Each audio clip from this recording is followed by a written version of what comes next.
Di saat dia sedang demam tadi, dia itu melihat penampakan makhluk yang seram-seram di sepanjang jalan angker yang pernah dia lewatin semalam. Halo semuanya, assalamualaikum warahmatullahi wabarakatuh. Bertemu lagi dengan saya di sini Satrio Wahyu, dan ini adalah Diary Satrio Wahyu, sebuah diary luar biasa yang semakin dirindukan.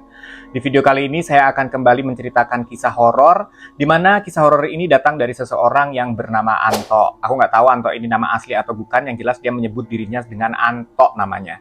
Anto ini yang mengalami gangguan mistis di sepanjang ruas jalan sejauh 3 km kurang lebihnya ruas jalan tersebut, yang diyakini menjadi tempat angker, di mana setiap tahunnya membawa musibah berupa kecelakaan, dan biasanya setiap tahunnya ada yang meninggal di sana. Tapi tidak hanya berhenti di situ, ternyata orang-orang di kampungnya Anto ini meyakini bahwa jalan tersebut adalah sebuah ruas jalan di mana dipergunakan oleh orang-orang pelaku pesugihan untuk mencari tumbal. Seperti apa kisahnya, kita langsung masuk aja.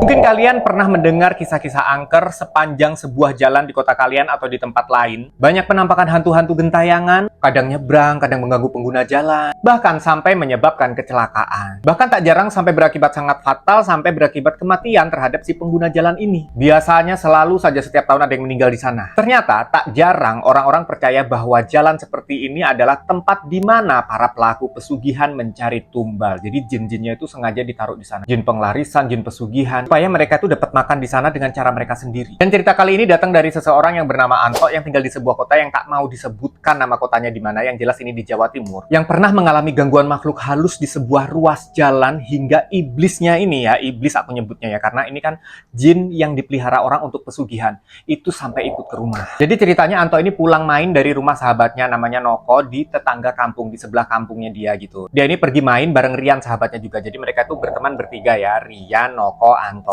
Padahal siang harinya pada waktu Anto ini mau izin pergi sama ibunya udah dilarang, jangan pergi malam ini, karena malam ini dipercaya orang-orang sebagai satu malam yang rawan atau keramat. Dimana biasanya di malam-malam ini, di tanggal-tanggal ini, banyak sekali terjadi kecelakaan sampai meninggal dunia. Karena Anto ini masih remaja dan dia pengen banget ngumpul sama temen-temennya, nggak tahu dia main game atau cuma ngomongin orang di sana. Intinya pada akhirnya Anto ini tetap aja pergi. Nggak apa-apa bu, aku tetap pergi aja, aku sama Rian kok, aku nggak sendirian. Ya udah, nanti kalau kamu pergi nggak apa-apa, tapi pulangnya jangan terlalu malam, jangan sampai lewat waktu maghrib, itu pesan ibunya. Singkat cerita, Anto ini sudah sampai di tempatnya si Noko. Mereka di sana ngobrol, bahas ini, bahas itu, dan nggak terasa waktu sudah menunjukkan jam 5 sore, di mana itu sudah sangat dekat dengan waktu maghrib dan sudah waktunya pulang. Rian tahu nih, ibunya Anto tadi itu udah pesan sama anaknya, sama si Anto ini, kalau pulang jangan malam-malam, jangan sampai lewat maghrib, karena malamnya malam rawan. Tapi entah kenapa Anto itu nggak bisa diingetin sama temannya ini, Rian. Udahlah, pokoknya aku nggak percaya yang kayak gitu-gitu. Yang penting ntar kita pulangnya berdoa, jangan lupa di jalan pasti selamat, nggak ada apa-apa sampai rumah. Dan kalau dibilang pendek, ya nggak terlalu pendek, karena ruas jalan yang dibilang angker dan dipercaya orang sebagai tempat orang nyari tumbal ini, itu tuh sepanjang 3 km. Ya lumayan panjang itu. Jadi memungkinkan terjadi kecelakaan itu, entahlah di titik yang mana, itu lumayan banyak gitu titik-titik rawannya. Nah karena Anto ini bandel, akhirnya tibalah waktu maghrib. Belum selesai mereka main juga, mereka masih ngobrol, main game di sana. Maghrib berlalu, isya berlalu, akhirnya sampailah di jam 8:30 malam. Akhirnya Anto pun pamit pulang sama temennya, sama Noko ini. Yaudah Noko, aku pulang, katanya dia. Udah malam katanya, aku tadi lupa, aku udah dipesenin ibuku untuk jangan pulang malam-malam. Katanya malam ini rawan ya. Iya loh, malam ini rawan loh, hati-hati loh kalian di jalan, kata si Noko juga gitu. Jadi Anto sama Rian ini pergi ke situ naik sepeda motor, begitu pula dengan pulangnya. Jangan lupa doa-doa, baca doa sepanjang jalan. Oh iya, oke, beres gitu, katanya si Anto. Nah akhirnya Anto pun setelah membaca doa, Anto pun mulai menghidupkan mesin motornya, dan mereka berdua pun mulai berjalan ke arah pulang. Pada waktu mau memasuki jalanan yang dibilang angker itu, sebenarnya si Rian ini udah wanti-wanti doa lagi gitu, tapi nggak tahu sih Anto ini doa lagi atau enggak. Tiba-tiba karena nih hari udah mulai gelap dan nggak tahu nih jalanan sepertinya itu kayak apa gitu, apakah ada batu, apakah ada apa. Sepertinya si motor ini tuh tiba-tiba tuh kegajruk gitu, kegajruk itu apa ya, kayak nginjek batu gitu, kayak nabrak batu gitu. Dan pada waktu si motor ini nabrak batu, si Rian di belakang ini teriak, aduh gitu. Karena dengar temannya ini teriak, dia langsung nanya, bro, kenapa, nggak apa-apa kamu? Tanya seperti itu sama si Anto, Rian ini nggak jawab. Rian cuma menjawab pakai jempolnya gitu, ditaruh ke depan gitu, sip gitu. Seolah-olah dia tuh mau bilang kalau nggak ada apa-apa, udah lanjut aja. FYI, rumah Rian sama rumah Anto ini cuma jaraknya itu cuma 3 rumah aja, jadi nggak terlalu jauh. Dimana setelah sampai mereka di rumahnya Anto, Rian langsung izin untuk pamit segera pulang, karena udah malam juga kan. Jam berapa tadi? Jam 9 malam. Pulang aja gitu kayak biasa, ya udah aku pulang dulu ya Anto Anto ya. Oke, nanti ketemu lagi besok ya gitu. Tapi anehnya di saat jam 11 malam orang tuanya Rian itu datang ke rumahnya Anto. Dia itu nanya ke Anto, "Loh Anto, kamu kok pulang sendirian? Riannya kemana? Kok belum pulang sampai sekarang?" Dan mendengar itu Anto pun kaget dan heran banget. Kok bisa Rian nggak pulang ke rumah? Kemana? Mampir kemana lagi dia? "Tante, tadi tuh kami tuh sudah pulang loh dari jam setengah 9. Jam 9 kami nyampe sini." Dan mendengar jawaban dari Anto, orang tuanya Rian tuh makin bingung gitu loh. Kok nggak pulang ke rumah? Apa mampir dulu ke rumah tetangga yang lain? Karena mereka tuh berderet itu berteman semua. Mereka satu sekolahan. Dan nggak lama kemudian, tiba-tiba ada motor yang masuk ke halaman rumahnya si Anto. Dan motor itu membawa Rian di belakangnya. Jadi ada seorang tetangga gitu ngeboncengin Rian. Rian turun, langsung mukul pundaknya si Anto. "Kamu tuh gimana sih? Kok aku jatuh nggak ditolongin? Malah lanjut aja. Aku panggil-panggil kamu, tapi kamu nggak denger." Gitu kata si Rian. Nah, Anto denger itu, Anto makin bingung. Beberapa orang langsung berkerumun ke mereka dan bertanya apa yang sebenarnya terjadi. Ya, dia ceritakan ulang si Anto kalau tadi itu kayak nabrak batu. Tapi Rian itu nggak jatuh, Tante. Rian itu tetap ada di belakang. Orang tangannya begini kok, kata si Anto. Tapi Rian memberikan kesaksian yang berbeda. Jadi seperti apa kesaksiannya si Rian? Jadi gini menurut si Rian. Pada waktu motor itu nabrak batu, Rian ini tuh ternyata tuh jatuh. Tapi si Anto ini dipanggil-panggil tuh nggak denger. Dia terus melaju aja dengan sepeda motornya. Kemudian Rian bangun sendiri, jalan kaki. Dan beberapa ratus meter setelah dia jalan kaki itu, ada seorang tetangganya mereka juga yang melintas. Dan akhirnya sama si Rian dipanggil. Dan ya udah dianterin pulang lah si Rian ini. Langsung heboh mendengar kesaksiannya si Rian ini. Berarti tadi itu yang diboncengin Anto pertama kali sampai ke rumah tadi itu bukan Rian. Terus siapa itu? Langsung lah mamanya Anto ini ngomel-ngomel. "Kan aku sudah bilang, malam ini itu malam keramat. Kita tuh nggak boleh kemana-mana. Kamu ngeyel, kamu tetap aja pergi main. Malah pulangnya malam banget," katanya si mamanya si Anto. Nah setelah itu akhirnya Rian pun berpamitan pulang sama keluarganya juga. "Ya udahlah kamu pulang, bersih-bersih, kamu tidur." Sampainya di rumah, Rian ini memang langsung bersih-bersih. Dia mandi, makan, langsung tidur. Tapi di saat dia mau tidur, tiba-tiba jendela kamarnya si Rian ini diketok.